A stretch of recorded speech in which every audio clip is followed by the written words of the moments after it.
हाय। आज हम डिस्कस करेंगे overview of ऑटोमाटा।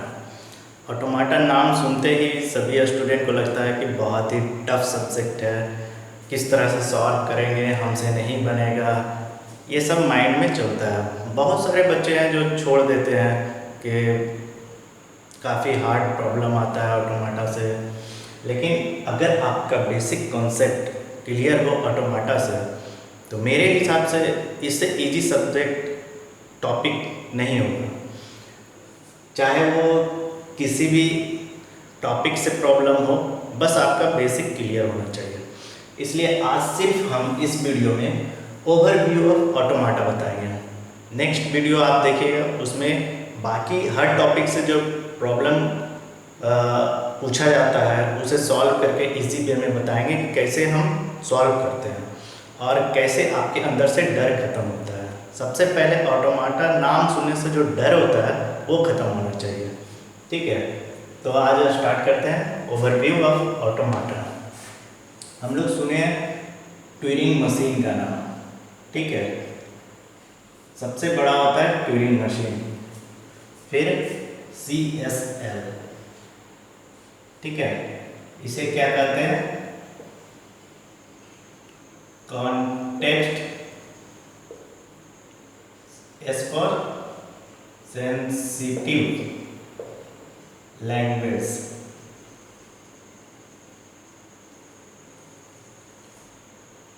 Okay, next CFL, next RL। CFL क्या होता है? CFL को क्या बोलते हैं? Context free language, LANGUAGE language. Okay, R for regular language. यही ऑटोमाटा जो सब्जेक्ट है, यही 4 टॉपिक है जिसपे ऑटोमाटा बेस्ड है।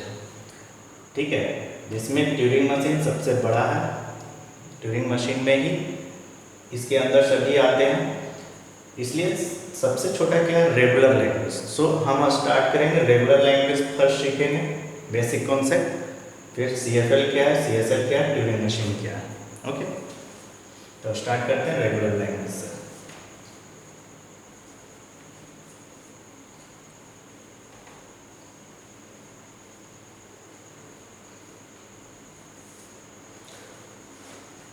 First, regular language. ओके, इसका फॉर्मूला क्या है? पहला तो 2 तरह का होता है, लेफ्ट लीनियर बोलते हैं, सेकेंड राइट लीनियर। मीन्स जो इसका प्रोडक्शन होगा उसके बारे में बता रहे हैं। इस रेगुलर लैंग्वेज 2 तरह से हम लिख सकते हैं, लेफ्ट लीनियर कहलाएगा, राइट लीनियर कहलाएगा। कैसे इसको लिखते हैं, मीन्स इसका कॉन्सेप्ट क्या है, लेफ्ट लीनियर और राइट लीनियर का मतलब क्या है। ठीक है, जैसे कोई A B X, okay, A right linear में क्या होगा?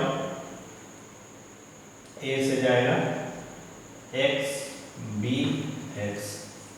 ठीक है, A क्या है? Variable, variable. गुड। X क्या है? टर्मिनल।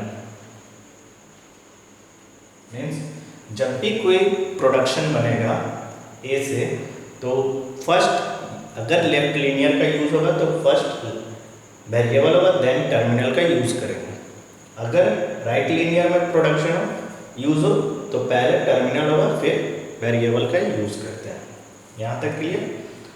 नेक्स्ट एग्जांपल एक दिखाते हैं। ये तो इसका रूल है, रूल। ओके, एग्जांपल कैसे लेंगे? जैसे ए ए ए बी, ये आपका लेफ्ट, ये आपका राइट लीनियर हुआ। अगर हम प्रोडक्शन ए को ए ए बी लिया तो क्या ये रेगुलर लैंग्वेज को फॉलो कर रहा है इस रूल को? नहीं, मीन्स ये गलत होगा। लेफ्ट लीनियर राइट लीनियर, ये जो प्रोडक्शन आप देख रहे हैं ग्रामर, ये ग्रामर गलत होगा क्योंकि यहाँ वेरिएबल जो यूज है वो मिडिल में है। Variable used in middle, okay, इसलिए ये गलत है।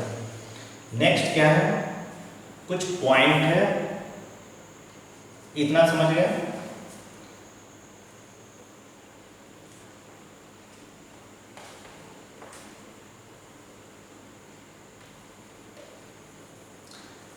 रेगुलर लैंग्वेज मीन सबसे important point regular language point, इसे एक नंबर क्वेश्चन में डायरेक्ट भी पूछा जाता है, सो एकदम याद रखिए। फर्स्ट, इसमें नो कंपैरिजन होता है, कंपैरिजन, किसी भी तरह का कंपेयर नहीं होता है, ओके। सेकेंड क्या समझेंगे, ओनली वन आउटपुट देता है ये, ओके, हमेशा ये सिंगल आउटपुट देता है। किसी के साथ कंपैरिजन अगर दिखाया किसी भी ग्रामर के साथ तो वो रेगुलर कभी नहीं होगा, ठीक है। ये दो पॉइंट रेगुलर लैंग्वेज का होता है। नेक्स्ट, इस पे जो प्रॉब्लम होंगे, ठीक है, वो नेक्स्ट वीडियो में हम सॉल्व करेंगे। बस ओवरव्यू इस वीडियो में दिखा रहे हैं सभी लैंग्वेजेस का। सो ये हुआ रेगुलर लैंग्वेज। नेक्स्ट जानेंगे CFL के बारे में। Second, CFL context free language,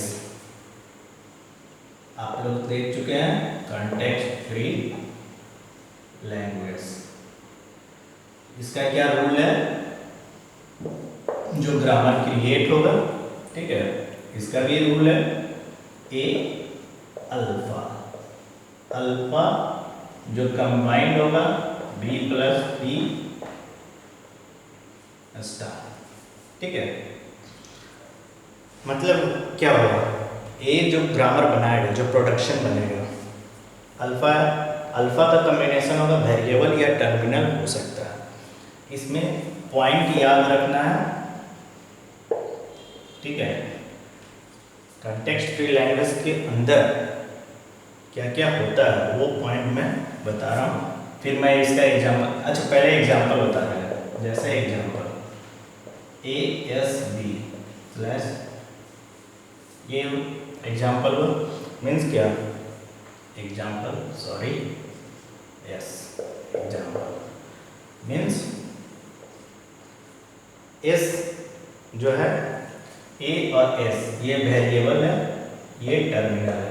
variable terminal का यूज कंबाइन करके प्रोडक्शन क्रिएट कर रहा है, ठीक है। कंटेक्स्ट फ्री लैंग्वेज में जो जो पॉइंट याद रखना है वो बेसिकली है, फर्स्ट सबसे पहला चीज PDA का यूज होता है, मीन्स पुश डाउन ऑटोमाटा यूजेस, ठीक है। कंटेक्स्ट फ्री लैंग्वेज में पुश डाउन ऑटोमाटा का यूज होता है। इसका और डिटेल्स आगे जब ये टॉपिक आएगा पुश डाउन ऑटोमाटा तब हम बताएंगे, ठीक है। ये जस्ट ओवरव्यू बता रहे हैं किसके अंदर क्या क्या पॉइंट है। नेक्स्ट DFA NFA यूज्ड, ठीक है। जब ग्रामर क्रिएट होता है तो इसी का नाम होता है CFG, कंटेक्स्ट फ्री ग्रामर। ये लैंग्वेज है, ग्रामर हो गया, ठीक है। DFA NFA इसी के अंदर आता है, पुश डाउन ऑटोमाटा आता है। फोर्थ पॉइंट क्या लिखेंगे, वन कंपेरिजन। रेगुलर लैंग्वेज में किसी भी तरह का कंपैरिजन नहीं होता, बट CFL में वन कंपैरिजन अलाउ है, ठीक है। Next, two same power, comparison जब होगा कैसे कंपेयर करेंगे? टू सेम पावर अलाउ रहेगा, पावर यूज, जैसे example a to the power n b to the power n, अगर इस फॉर्म में रहेगा तो डायरेक्ट हम बोल सकते हैं वो फॉलो कर रहा है CFL या कंटेक्स्ट फ्री ग्रामर को फॉलो कर रहा है, ठीक है। इसमें a और b कंपेयर करा, इनका वैल्यू हमें नहीं पता है कि नंबर ऑफ a कितना होगा, नंबर ऑफ b कितना होगा, ये कंपेरिजन कर रहा है a और b में, so one comparison allow. Next, कैसे पहचानेंगे कि CFL है? इसमें 6 point, left side one variable use होता है, जैसे कोई प्रोडक्शन दिखा है तो लेफ्ट साइड एक वेरिएबल का यूज होगा, CFL को पहचानने का तरीका है, ठीक है। नेक्स्ट, एप्सिलॉन यूज, एप्सिलॉन का यूज होता है, जैसे ये एप्सिलॉन, किसी को टर्मिनल को टर्मिनेट करने के लिए एप्सिलॉन का यूज होता है CFL में या CFG में, कंटेक्स्ट फ्री ग्रामर में, ओके।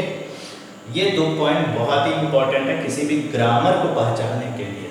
जैसे ये ग्रामर दिया हुआ है, इसको पहचानने के लिए कि ये, जैसे आपको डायरेक्ट यही दे दिया ये ग्रामर, तो आप कैसे पहचानोगे कि ये ग्रामर किसको फॉलो कर रहा है? CFG, CSL, रेगुलर, कैसे हम पहचानेंगे डायरेक्ट? सबसे पहला तरीका है कि लेफ्ट साइड में सिंगल वेरिएबल यूज हो रहा है और राइट साइड में एप्सिलॉन यूज हो रहा है, जो कि कंटेक्स्ट फ्री ग्रामर का ही रूल है। सो डायरेक्टली हम बोल सकते हैं कि ये ग्रामर कंटेक्स्ट फ्री ग्रामर है, ठीक है। इसलिए ये बेसिक पॉइंट याद रहना चाहिए।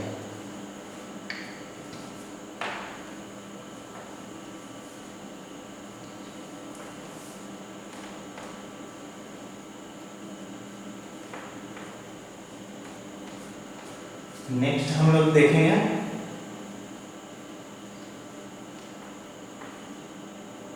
नेक्स्ट थर्ड वन, वो है CSL, context sensitive language, context sensitive language, okay. इसका क्या रूल है? A B, जो ग्रामर कैसे बनेगा? Alpha less than beta, okay, and alpha beta combination होगा B प्लस टर्मिनल का, ओके। अब जैसे इसका एग्जांपल एक पहले देख लेते हैं। एग्जांपल क्या ले सकते हैं? A B। अब डिफरेंसेस बताते हैं। CSL CFL, CFL में क्या था, एप्सिलॉन का यूज करते थे, लेकिन CSL में एप्सिलॉन यूज नहीं हो रहा, ठीक है। प्रोडक्शन को पहचानने का तरीका क्या देखेंगे कि CSL का यूज नहीं हो रहा। एग्जांपल, दोनों में फर्स्ट डिफरेंसेस, एप्सिलॉन नहीं है। सेकंड डिफरेंसेस, लेफ्ट साइड इसमें भी सिंगल वेरिएबल है, लेकिन लेफ्ट साइड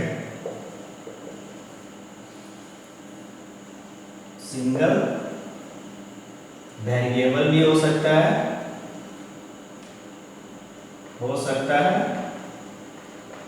या combination of variable and terminal भी हो सकता है, एंड टर्मिनल भी हो सकता है।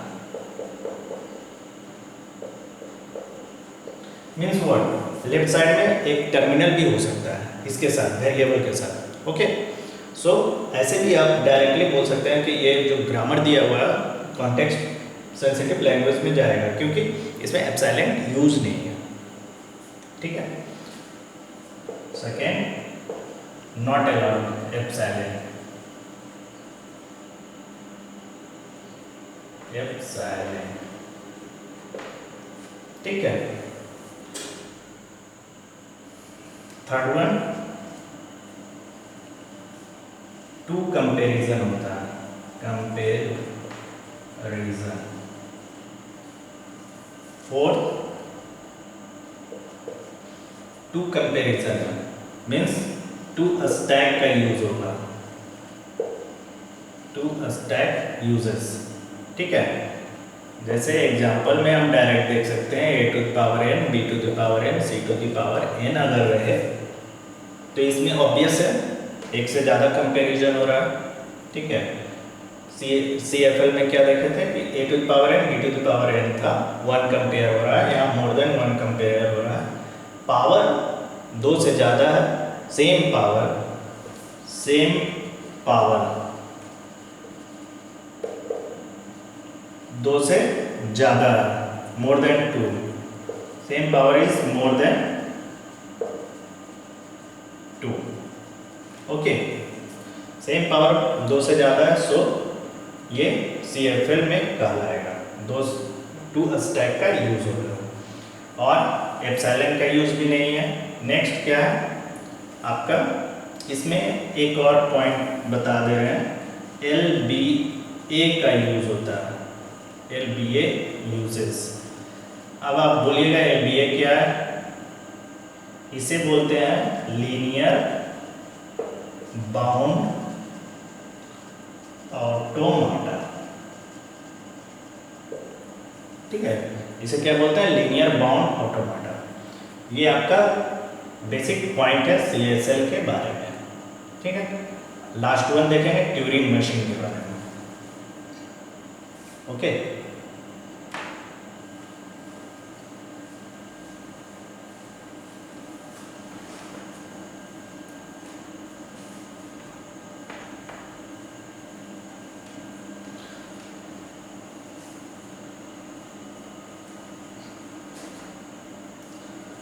ट्यूरिंग मशीन ऑटोमाटा का लास्ट टॉपिक है। ट्यूरिंग मशीन, ट्यूरिंग मशीन ये क्या है? सबसे पहले अनरिस्ट्रिक्टेड ग्रामर होता है, अनरिस्ट्रिक्टेड ग्रामर। इसका कोई रिस्ट्रिक्शन नहीं होता ट्यूरिंग मशीन में। ठीक है, इसीलिए ये सबसे ज़्यादा पावरफुल होता है, मोर पावरफुल। ओके, ये हुआ। अब इसका रूल देख ले। रूल क्या रूल है इसका ट्यूरिंग मशीन का? जैसे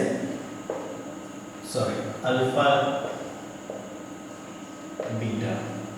ठीक है, अल्फा सदस्य b plus T means variable and terminal, and beta सदस्य b प्लस टी। ठीक है, मीन्स क्या?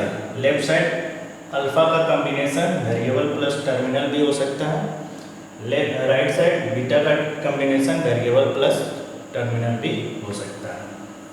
Example A B,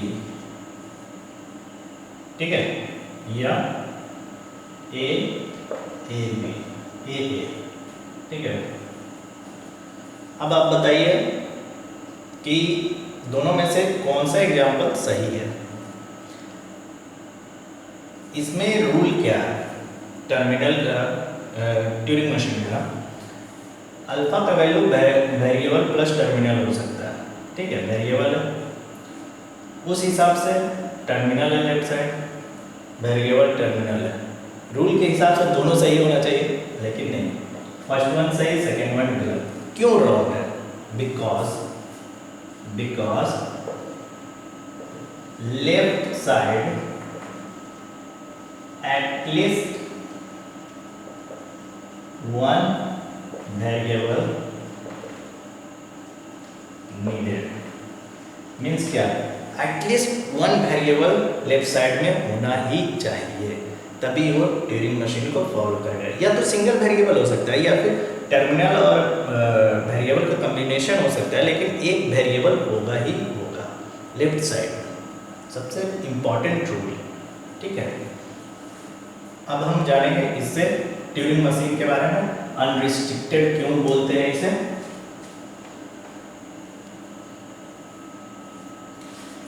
more powerful है। ट्यूरिंग मशीन को दो भाग में डिवाइड करते हैं, एक RE, एक REL कहलाता है। इसे बोलते हैं रिकर्सिव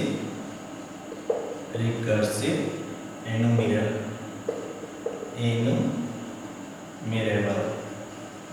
ओके, इसे क्या बोलते हैं? रिकर्सिव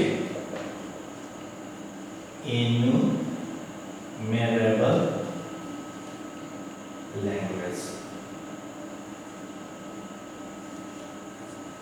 ठीक, ट्यूरिंग मशीन को दो भाग में डिवाइड करते हैं, recursive enumerable language, shortcut RE और REL के नाम से जानते हैं। इसे बोलते हैं डिसाइडेबल,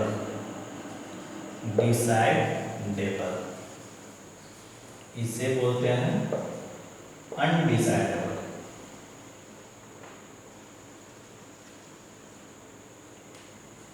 ओके, मीन्स ये होता है हॉल्ट इन फाइनल स्टेट, इसे बोलते हैं halt in non final state. समझे? रिकर्सिव एनुमेरेबल अनडिसाइडेबल होता है, हॉल्ट होता है नॉन फाइनल स्टेट में, रिकर्सिव एनुमेरेबल डिसाइडेबल होता है, halt in final state. Means what? Halt in final state का मतलब होता है एक्सेप्ट द लैंग्वेज। अगर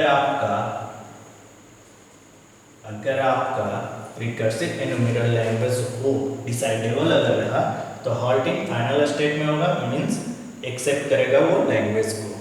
और हॉल्ट इन नॉन फाइनल का मतलब होता है एक्सेप्ट और not, means not decide, accept हो भी सकता है और एक्सेप्ट नहीं भी हो सकता है।